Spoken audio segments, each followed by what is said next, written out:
Donc aujourd'hui, on va faire l'exercice de la pièce de tournage. Donc comment générer le code G de la pièce arbre. Donc je pars du produit, le menu démarrer et puis je vais vers usinage, lathe machining, l'atelier de tournage. Donc j'aurai le produit ici avec le repère programme. Je vais tourner, je vais agrandir un peu, zoomer. Voilà. Je commence d'abord par donner les différentes informations de la phase d'usinage. Donc je double-clique sur phase d'usinage, je peux changer le nom, donc phase de tournage.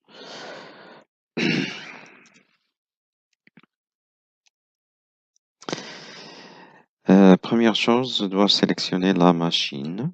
Donc je clique sur l'onglet machine et puis j'ai ici les différentes machines disponibles. Donc je vais choisir un tour horizontal. Je peux changer le nom si j'ai plusieurs machines. Donc je vais mettre tour CN, Haas et je laisse toutes les autres onglets par défaut. On va y revenir à commande numérique après. Voilà. Deuxième ou troisième chose, c'est le repère programme. Donc tout d'abord, je vais commencer par changer le nom. Je vais mettre OP, origine programme. Et puis je vais sélectionner un point où je vais mettre l'origine programme. J'ai caché le brut pour pouvoir accéder à la pièce finie si vous voulez le mettre sur la pièce finie. Donc ici, je vais le faire au centre de ce cercle. Donc je clique sur le cercle, il va le mettre au centre. Maintenant, je vais mettre en place les différentes directions Z et X. Donc Z, c'est l'axe qui est parallèle à l'axe de l'approche. Donc j'ai cliqué sur Z et je vais choisir une des directions parallèles à l'axe de la broche ou bien l'axe de la pièce. Je vais choisir celle-là. Alors ici, la direction n'est pas bonne, le sens n'est pas bon, donc je vais inverser la direction. C'est bon, donc OK. Et je vais mettre en place l'axe X. Donc c'est l'axe perpendiculaire à Z. Donc je vais choisir cette arête comme direction de l'axe X.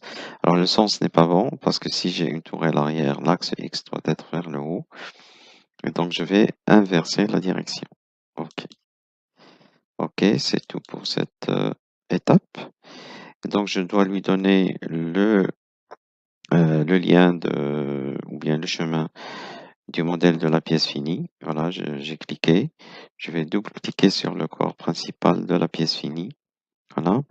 Et puis, deuxième chose, brut pour simulation. Donc, je dois lui donner le chemin du modèle de la pièce brute. Alors, je l'avais caché, donc je vais rentrer dans produit et puis je vais aller vers brut jusqu'à ce que je trouve la branche qui est cachée, c'est ici. Donc, je vais cacher mon trait et puis je double-clique sur le brut. Je m'assure que le lien est inscrit ici. C'est tout pour la configuration de la phase et donc maintenant on va passer à l'introduction des opérations. Alors première opération, donc pour accéder aux opérations, je vais ouvrir ici l'arbre. Je fais un seul clic sur programme de fabrication et j'ai ici les opérations que je peux introduire pour réaliser cette pièce. La première opération serait un dressage. Donc, je peux faire ébauche de tournage. Voilà. Première chose, ce sont les paramètres géométriques. Donc, ici, ça correspond à l'arête qui représente le brut. Voilà. Donc, je vais choisir celui-là parce que je vais faire la face. Et là, j'ai sélection d'arête, la barre qui apparaît. Donc, je vais mettre OK. On va ne pas sélectionner. Voilà. OK. Donc c'est vert. Et puis je vais lui donner l'arête qui représente la face de finition. Alors je vais zoomer un peu pour accéder à cette arête. Voilà, pièce finie et je vais mettre OK. Je passe à la stratégie. Donc ça, c'est une opération de dressage. Mode débauche, je vais le changer. Je vais faire dressage. Et puis dressage, je veux qu'il soit jusqu'à l'axe. Donc je vais choisir frontal. Frontal pour que le dressage aille jusqu'au centre ou bien jusqu'à l'axe de la pièce. Alors je peux changer la profondeur de coupe. Ça dépend des différents paramètres technologiques tels que la matière de l'outil, la matière de la pièce et le mode d'usinage. Je vais laisser pour le moment 3. Sinon, si vous voulez changer, vous double-cliquez sur euh, profondeur de coupe et vous changez la valeur ici. OK.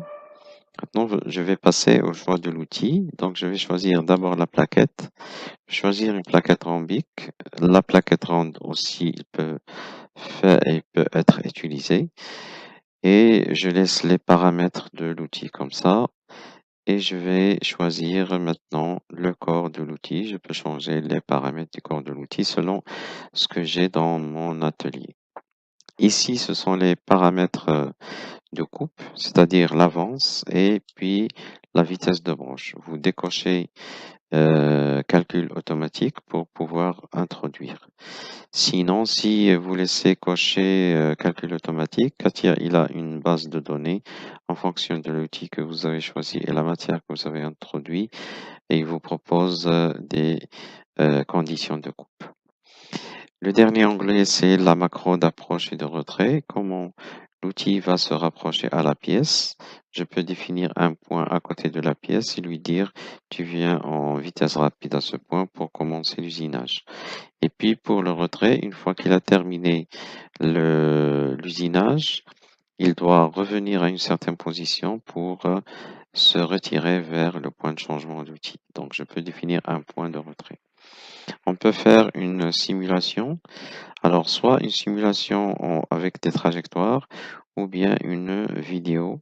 Donc, je vais choisir la vidéo complète pour voir s'il n'y a pas de collision ou bien d'interférence. Donc, ici, c'est l'opération de dressage. OK, j'accepte ça. Et puis, je vais revenir dans Programme de fabrication. Alors, je peux fermer ces arbres-là. Je vais revenir au programme de fabrication. Je laisse toujours la dernière opération que j'ai fait sélectionner et je vais introduire l'ébauche de l'extérieur. Donc, ébauche extérieure. Alors, je vais toujours choisir ébauche tournage et je lui donne donc le brut. Voilà, donc ce qui est chariotage, donc le brut, il correspond à cette arête. OK. Et puis je vais cacher le brut pour accéder à la pièce finie, aux différentes arêtes de la pièce finie. Alors ici, je vais sélectionner les arêtes qui correspondent à la surface de la pièce finie. Donc je commence par le premier, c'est le chanfrein, et puis l'arête qui correspond au chariotage ou bien au cylindre. Et puis il y a toutes ces arêtes, l'arrondi, etc. Donc je peux utiliser euh, cette, euh, ces deux fonctions pour sélectionner automatiquement les arêtes qui sont adjacentes. Donc je vais utiliser l'autre. Voilà. Et donc ici vous avez sélectionné et propagé sur une ceinture d'arêtes. Et donc il a cherché toutes les arêtes qui sont en contact, il les a sélectionnées. Alors nous, on va pas faire celui-là, donc je vais le désélectionner. Et puis le chanfrein aussi, je peux le désélectionner. Alors vous pouvez utiliser, effacer les sélections par marche arrière. Voilà. Voilà, et l'autre. OK. Donc j'ai sélectionné toutes les arêtes de la pièce fine. Maintenant, je vais aller dans stratégie. Donc, c'est pas une opération de dressage, c'est une opération de chariotage. Voilà, je peux changer la profondeur de coupe ici parce que j'ai pas une grande profondeur et pour des raisons de démonstration, je vais mettre juste 1 millimètre. OK. Et puis, orientation externe, bien sûr, parce que je fais une opération externe, pas intérieure, avant, c'est-à-dire avant la broche ici. C'est bon. Et je vais choisir un outil. Je peux laisser l'outil que j'avais déjà utilisé. Donc, je vais pas le changer. D'accord? Il est toujours, c'est la plaquette rhombique, etc. Donc, je vais utiliser ce même outil pour les deux opérations. Sinon, je peux le changer. Je peux changer les différents paramètres, etc. Ici, les conditions de coupe. Et puis, la macro d'approche et de retrait. Alors, je vais faire une vidéo pour voir qu'est-ce que ça va donner. Voilà. Donc, opération de dressage et puis une opération de débauche en paraxial, c'est-à-dire il va faire des trajectoires parallèles à l'axe. C'est bon, OK. Alors, je garde toujours la dernière opération sélectionnée et je vais faire une opération de finition. Donc, finition de profil de tournage. Voilà, et donc je vais sélectionner. Alors, ce que je n'avais pas fait, c'est que là, je vais revenir. J'ai pas laissé de surépaisseur pour la finition. Alors, je vais revenir. Alors, je vais d'abord ici changer le ébauche extérieur. Alors, je vais mettre extérieur. Voilà. Et puis, je vais aller ici et je vais laisser une surépaisseur axiale sur la pièce de 0,5 en axial et puis en radial, je vais laisser 0,3. OK. Alors, je continue. Ébauche extérieure. Et puis, je vais faire maintenant la finition extérieure. Voilà. Alors, je vais sélectionner. Alors, je vais déjà, d'abord, il n'y a pas de surépaisseur.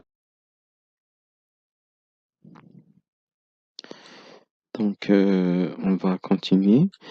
Alors, pour faire le tronçonnage, alors j'avais sélectionné l'opération finition, et c'est une finition arrière. J'avais sélectionné donc le profil et puis l'outil. Donc, je peux prendre l'outil de tronçonnage. Donc, ça, c'est la plaquette de tronçonnage. Et puis, j'avais choisi le corps de l'outil. Alors, il faut choisir un corps de telle sorte à ce que cette distance soit assez suffisante pour que cette partie-là ne touche pas la pièce une fois que le bout ou bien l'arête de la pastille ou de la plaquette de tronçonnage arrive à l'axe. Bien sûr, les conditions de coupe et puis les macros d'approche et de retrait. Donc, on peut faire déjà une simulation pour voir est-ce que la coupe va se faire correctement. Je vais faire voilà. Donc, l'outil va arriver ici et puis il va descendre et puis remonter. Alors, un petit détail, c'est que là, dans stratégie, je vais aller dans usinage. Je vais mettre l'angle ici à 90. On va voir pourquoi. 90, ok. Donc ici, si j'avais laissé 45, l'outil va, une fois qu'il va arriver À l'axe, il va dégager vers la gauche avec un angle de 45. Je lui dis 90 pour qu'il ne se déplace pas vers la partie qui tourne de la pièce. Donc on peut faire une simulation vidéo pour voir est-ce que le travail serait correct.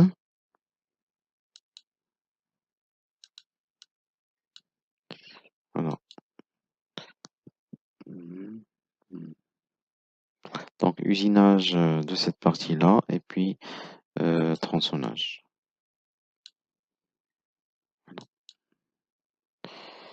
Le perçage, alors je vais mettre ici, renommer, donc tronçonnage. Tronçonnage. Ok.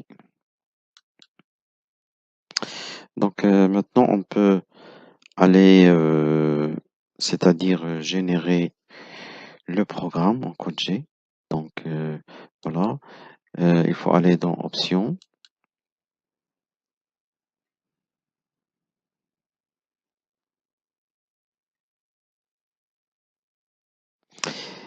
Une fois que je suis dans Options, je vais aller dans Usinage et puis je vais cocher le post-processeur IMS, Interface Manufacturing Software. Donc après, je vais dans Programme de fabrication. Avant de faire ça, je vais aller dans Phase d'usinage et puis dans Machine. Je vais aller dans Commande numérique et donc je vais changer ces options en fonction de la machine que j'ai. Alors moi, j'ai pas le AS ici dans la version Katia que j'ai. Pour le post-processeur, je vais choisir un RAS, RAS.lib. Et ici, je vais choisir dans la table de mode des post-processeurs le IMS, lathe, pivot table. Et comme on a dit, là, je veux avoir des types de données CN ISO. C'est le code G. OK. OK. Maintenant, je vais aller dans Programme de fabrication. Voilà. Un seul clic pour le sélectionner. Et puis, je vais cliquer bouton droit et objet Programme de fabrication. Générer du code en mode interactif. Je vais choisir pour le moment le dossier bureau et ne pas oublier que le fichier il a une extension .4nc code et donc je vais enregistrer. Alors exécution donc par programme bien sûr. Alors par défaut il lui donne un numéro, vous pouvez le changer maintenant ou après. Et puis la génération interactive de sortie c'est terminé normalement. Alors je vais mettre OK, je ferme et je vais chercher le fichier. Alors je vais chercher le fichier cat.nc code et donc c'est celui-là. Si il n'est pas reconnu, vous faites clic droit sur le fichier et vous choisissez le programme bloc-notes pour l'ouvrir. Donc ceci est le programme de la pièce. Voilà. Alors bien sûr, il faut bien renommer les outils. Vous pouvez faire des changements ici, des corrections. Et de toute façon, il est nécessaire de le simuler avant de de l'introduire dans le directeur ou bien le calculateur de la machine à commande numérique pour d'éventuelles erreurs s'il y en a. Voilà, merci.